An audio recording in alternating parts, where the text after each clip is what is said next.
So, I saw Weathering with You a couple months back, and I really liked it. I didn't expect to watch it in a theater so early since it hadn't officially launched stateside yet, but I googled it on a lark one day and there was a legit showing at an LA theater. I happened to have the day off from work, so me and my boyfriend went to the theater and watched it with like the 10 other people in the theater that day. And I've spent a lot of time the past 2 months thinking about it. So before I proceed, just know that I'm going to spoil literally everything. Act 1, or I love this movie. The two things I want people to get from this video is that 1, I think Weathering with You is an excellent movie, and 2, I think it presents a really irresponsible message about climate change. If this movie is indeed the allegory about climate change we are led to believe it is. Okay, so the movie starts out with the introduction of our two heroes, Hina and Hodaka. Hina at her dying mother's bedside, and Hodaka on a boat heading to Tokyo. I suspected from the trailers that with such heavy emphasis on rain and sun that this movie would have some messaging about climate change. And in Hodaka's intro, we see a boat pushing a plume of brown smoke into the sky. As if the movie was like, yep, this is going to be about exactly what you think it's going to be about. Anyway, Hodaka tells us that he's running away from home, but he doesn't explain why. It's reasonable to assume that he is escaping from an abusive household since he doesn't really talk about his situation, and because he has bandages on his face. So Hodaka lands in Tokyo and immediately finds himself wandering through the worst parts of Shinjuku. Manga kisses, love hotels, outside of host clubs, McDonald's. And what I like about this montage is that it contrasts from director Makoto Shinkai's previous works, which focus almost exclusively on the beautiful parts of Shinjuku. We get a much more complex version of Tokyo now, one that's both beautiful and seedy. Oh yeah, one important bit throughout all of this is that it's the middle of summer and it's raining a lot, like a freakish amount of rain. And everyone is impacted pretty significantly by the rain, but they still have to go about their daily business. Our two characters actually meet at this point, but it's only for a brief time and neither of them think anything's going to come from it. I'm glossing over a lot of other details that happen when they meet, but this is no less important than the rest of the movie, and I find it just as enjoyable. So after getting into some trouble, Hodaka finds himself at the door of a man who he met on the boat ride over. And the man and his business partner decide to employ Hodaka and take him in as his de facto caretakers. Turns out the man edits a trashy tabloid that covers supernatural occurrences, and he tasks Hodaka to search for this rumored sunshine girl who clears up rainy weather magically. What I really like about all of these secondary characters is that they have a lot of personality and complex motivations. Even the ones like the owner of the dojo and the psychic are so beautiful and creatively personified, and their character designs go over really well with their comedic timing. This movie has great jokes. Anyway, while doing his research, Hodaka runs into Hina and discovered that she is the sunshine girl that's been rumored about. And this is where the story really gets rolling. Act 2, or I still love this movie. A common criticism that I hear about Shinkai's previous movie, Your Name, is that the second act really drags. And while I kind of disagree with that criticism, I can also see where it's coming from. I will admit that it is a whole lot slower than the first and third acts, and there's plenty of times when I'm like checking my watch through the second act of that movie. That does not happen in this movie. The second act is easily my favorite section.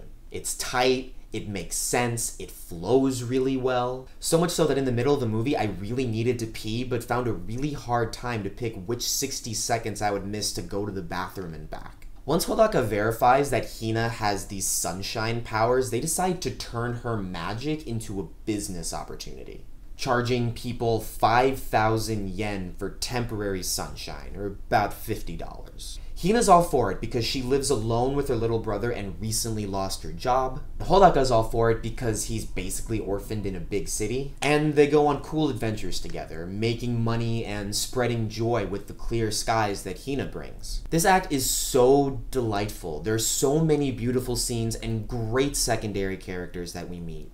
Like the meteorologist who won't talk at first but then immediately spills all of his deepest secrets, and the children who just want enough sunshine for their school's sports day and they pay Hina 50 yen instead of 5,000 yen.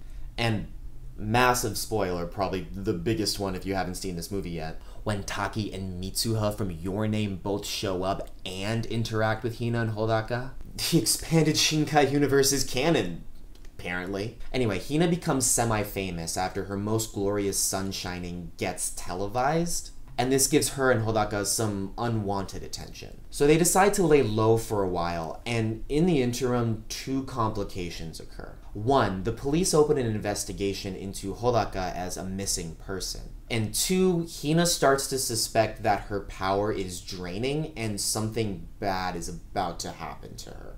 And this is confirmed when Hodaka's caretakers visit this old shrine and meet this old man, who tells them the story of these ancient sunshine girls who could bring good weather in otherwise terrible times, but also had to die as a sacrifice if they wanted to bring the normal weather patterns back to their villages. And this is where the third act begins, and where my problems with this movie also start. Act 3. Or let's talk about climate change. Where Your Name and Weathering With You really diverge is in their third acts. Spoilers for Your Name ahead. So much like Mitsuha dies in Your Name, Hina also dies in this movie.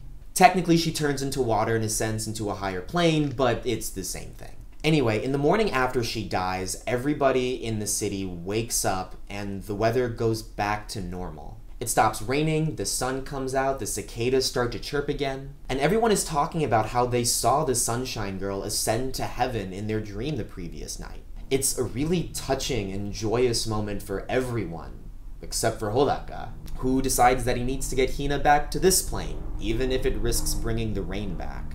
But he's also being chased by the police. And after this really cool chase sequence that includes 2 breakouts, a motorcycle chase, and a standoff, Hodaka finally breaks through to he and Hina's hiding spot and ascends to the heavenly plane where Hina lies.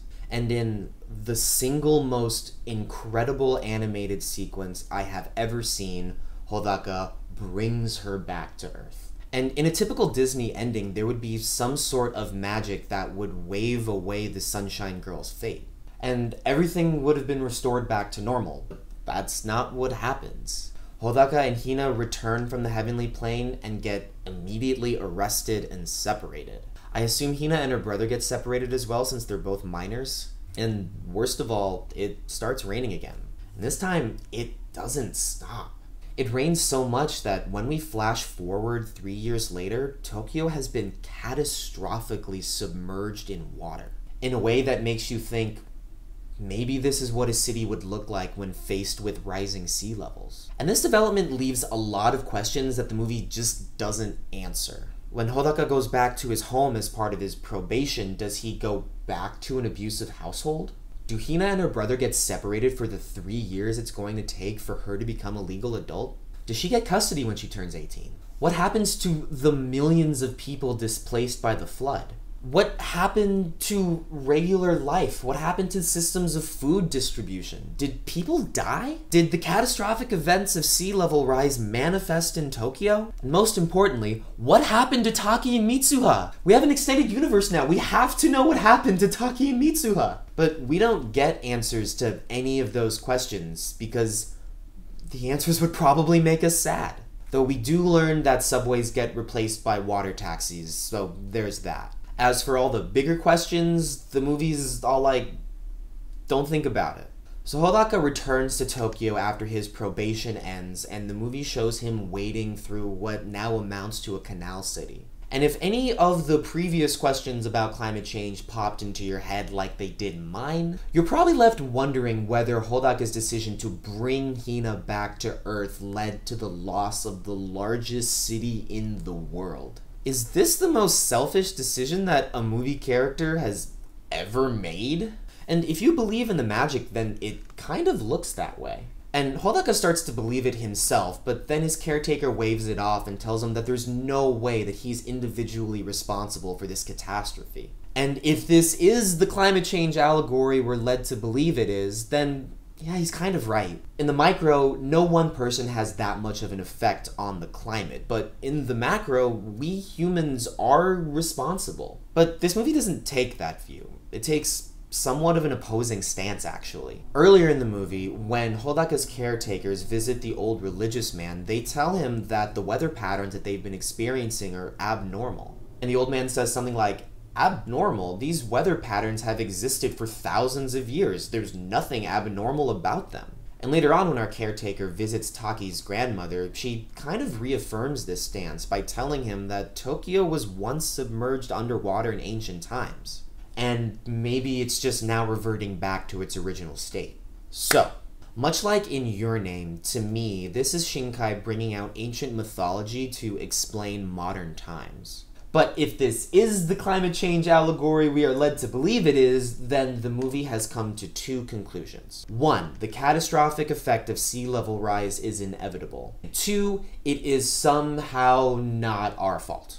And I understand the ancient versus modern dichotomy, but in this case it presents a problem. Because if on one hand modern science is telling us that this is a man-made and avoidable catastrophe, and if on the other hand ancient mythology is telling us that climate change is just the natural order of things, then one of these viewpoints is clearly wrong.